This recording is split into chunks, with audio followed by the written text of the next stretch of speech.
ও বৌদি, কাল যে তুমি ডাক্তার দেখাতে গেছিলে, তো কোন ডাক্তার দেখালে? ডাক্তারের নাম কি?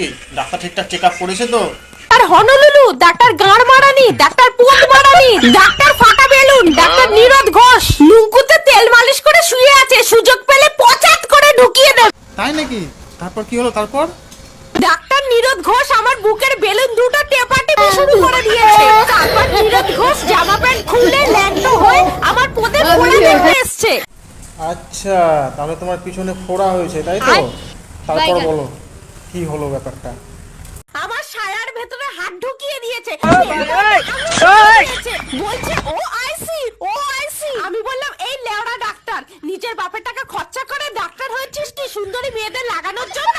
এ পদ্মারানী ডাক্তার, মেয়েদের লাগানোর জন্য ডাক্তার হয়েছিস নাকি পোদের ফোড়া দেখার জন্য? আমার মেন পয়েন্টে আঙুল ঢুকিয়েছিস, আঙুল সরা, নালে তোর বিচি কেটে কুত্তাকে খাইয়ে দেব।